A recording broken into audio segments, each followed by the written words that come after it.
Have you ever wondered whether purgatory is real or just a human invention? This question has divided opinions for centuries, but the answer may be simpler than it seems.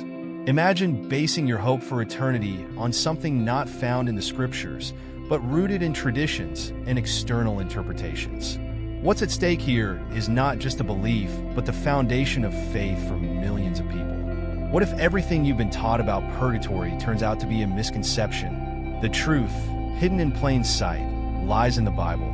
In this video, we will uncover what the scriptures actually say about purgatory and dismantle the foundation of this controversial doctrine. Whether you've heard about it in your church or never questioned tradition, what you'll learn here may transform how you view salvation. Get ready to explore sacred texts in a clear, objective, and above all, eye-opening way. The curiosity about what awaits us after our final breath is as old as humanity itself. This video delves into that question, using the scriptures as a compass to guide us to clear answers. Imagine the certainty of knowing exactly where your soul will go when you leave this world. Heaven, hell, or purgatory, concepts that span generations yet still spark deep doubts. Examining these mysteries reveals that every belief reflects not only cultural traditions, but also interpretations of sacred texts shaping our views of eternity. In moments of reflection on life's brevity, many turn to faith for solace. The Bible, presented in this video as the ultimate truth, offers answers that demystify certain dogmas while reinforcing others. For some, the idea of an eternal paradise is music to the ears, a refuge from life's pain and suffering. For others, the concept of eternal punishment seems irreconcilable with the image of a loving God. These contrasts lie at the heart of the analysis and invite us to question our convictions. The fear of death, however, is not universal. Many find strength in the promise of a new life alongside Christ, as highlighted in Philippians 1 verse 21. For to me, to live is Christ and to die is gain. This verse, though simple, carries the depth of unwavering trust in the eternal destiny of believers. Imagine the peace that comes with this certainty, living each day knowing there is a greater purpose waiting on the other side. It's an invitation to reevaluate how you perceive the end of existence. And for those still wondering what the Bible truly says, the answer isn't confined to a single verse. The narrative unfolds through multiple texts, painting a comprehensive picture. This analysis opens the door to a deeper investigation of each concept, including the intriguing idea of purgatory, which will be explored further. This sequence is vital to unraveling the beliefs that shape our understanding of life after death. When it comes to purgatory, the discussion becomes even more intriguing. The video highlights that this idea, although widely accepted in some traditions, lacks a solid foundation in the scriptures. For many, purgatory is seen as a second chance, a place where souls undergo purification before entering heaven. However, according to the Bible, this doctrine is not mentioned at all. This raises a fundamental question. Where, then, does such a widespread belief come from? The answer, as pointed out in the video, lies in tradition and apocryphal texts, such as the Book of 2 Maccabees. These writings contain passages that seem to suggest the possibility of prayers for the dead, but they lack the same authority as the canonical scriptures. This distinction is crucial, as it directly challenges the legitimacy of such practices.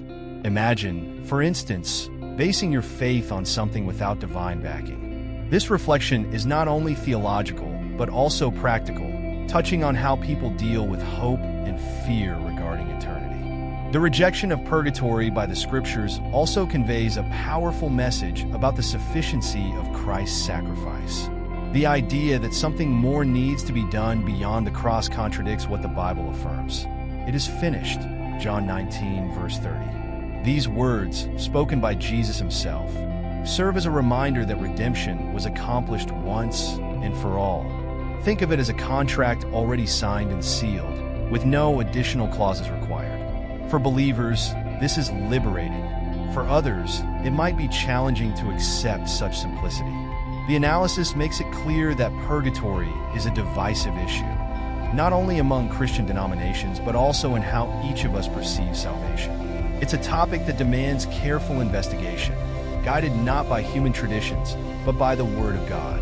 And it's precisely this word that continues to be explored as we examine other interpretations of the soul state, such as the doctrine of soul sleep. The doctrine of soul sleep brings forth a unique perspective on the state of the soul after death. According to this view, the dead remain in a state of unconsciousness until Christ's second coming. This interpretation draws on biblical metaphors, like sleep, used to describe death in several verses. Imagine hearing the phrase, "He is sleeping at a funeral." It's both an attempt to soften the blow and an allusion to the temporary nature of this separation. But does this perspective align with the rest of the scriptures? The video highlights that throughout the Bible, there are passages that, at first glance, might support this belief. Psalms and Ecclesiastes, for example, mention states of silence and inactivity after death. However, these references are complemented by others that suggest a conscious continuation. The metaphor of sleep, as interpreted in the video, is not a literal description, but a way to illustrate that for Christians, death is merely a temporary transition. A practical analogy would be likening death to closing your eyes after a tiring day, with the assurance of waking up again. This metaphor, however, has sparked controversy among scholars and religious denominations over the centuries. Groups like the Anabaptists have defended this soul sleep doctrine, while others, such as John Calvin, vehemently rejected it. Beyond theological disputes, the pressing question is, what does this belief mean for how we live our lives now? If we view death as an unconscious pause, how does that shape the way we live and prepare for what comes next? The answer, as the video explains, lies in examining the scriptures as a whole. While the idea of soul sleep may comfort some, it contradicts passages that speak of an immediate encounter with Christ after death. This certainty inspires many to live courageously and with purpose, knowing that absence from the body means presence with the Lord. This confidence sets the stage for the next topic, which delves into the assurance and hope of believers. For believers, death is not the end, but the beginning of something glorious. The video emphasizes that the scriptures clearly affirm that upon death, the souls of the faithful go directly into Christ's presence. Philippians 1 verse 23 captures this hope. I desire to depart and be with Christ, which is far better. This promise dispels the fear of death, replacing it with the certainty of a heavenly reunion. Imagine living with the conviction that death is merely a bridge to eternity, a thought that brings peace amid life's uncertainties. This assurance transforms how believers perceive earthly existence. Each moment is lived with the purpose of glorifying God, knowing that something greater awaits. Luke 23 verse 43 reinforces this perspective when Jesus says to the thief on the cross, "Today you will be with me in paradise." There is no mention of purgatory or waiting. The promise is immediate. For many, this is a reminder that heaven is not just a destination, but a daily motivation to live a life that reflects divine values. In addressing this topic, the video also highlights that the assurance of salvation is not earned by human merit, but granted by God's grace. This truth is liberating because it removes the burden of doubt and traditions that try to add extra layers to the plan of salvation. Imagine the relief of knowing that your eternity doesn't depend on insufficient works, but on a perfect sacrifice already accomplished. This certainty not only provides comfort, but also inspires more selfless actions, like sharing this good news with others. This confidence in life after death also has practical implications for the present. The perspective of a guaranteed future with Christ changes how believers face loss and challenges. For them, every earthly struggle is temporary and part of a greater story that culminates in ultimate victory. But what about those who don't share this faith? The next topic focuses on the destiny of unbelievers, offering an equally significant and thought-provoking analysis. The destiny of unbelievers is addressed with gravity in the video, presenting a stark contrast to the hope reserved for believers. According to the scriptures, those who reject Christ face an eternity separated from God. The video discusses concepts such as Hades, a place of temporary torment before the final judgment. This idea is vividly illustrated in the parable of Lazarus and the rich man, where the rich man, even in his suffering, acknowledges the justice of his fate. This narrative not only warns but also invites reflection on the importance of decisions made during life. For many, the concept of eternal torment is difficult to accept. However, the video explains that this view is rooted in biblical passages describing divine justice. Just as a crime requires a proportional punishment, sin against an eternal God results in eternal consequences. This perspective, though harsh, underscores the seriousness of earthly life and the necessity of considering the gospel's message. Imagine viewing eternity as an extension of the choices we make here, a thought that transforms how we approach our daily actions. The doctrine of annihilationism, which suggests that unbelievers simply cease to exist, is also examined in the video. While it may seem appealing due to its apparent leniency, it lacks strong biblical support.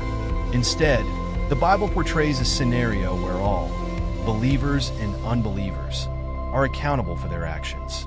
It's like a test where each individual must answer for their deeds, with just and irrevocable consequences. This not only reinforces the concept of divine justice, but also highlights God's mercy in offering salvation as a free gift. This analysis culminates in a call to action. The time to embrace this truth is now. The message is clear and direct, leaving no room for ambiguity. Eternity awaits, and the choice lies with each person. For unbelievers, the video presents an invitation to reassess their beliefs and make a conscious decision. For believers, it's a reminder of the urgency to share the message of salvation. This tension between choices and consequences closes the cycle of reflections initiated in the first topic, showing how each aspect discussed forms part of an interconnected whole. Now that you know the truth about the doctrine of purgatory, the question remains, what will you do with this knowledge? Is it time to reevaluate the traditions you've accepted without question? The Bible is clear in stating that Christ's sacrifice was complete and sufficient, with no need for additional purification. Are you living based on this truth? Or are you weighed down by ideas that only add unnecessary burdens to your faith? Reflect on this, and remember, truth sets you free, but only has power when applied. If this content has brought clarity to you, subscribe to the channel and turn on notifications. Together, we can continue uncovering the scriptures and discovering what truly matters in the journey of faith. So, are you ready to question what you've always believed? Share your thoughts in the comments about purgatory and how it impacts your view of salvation. Let's keep this conversation going.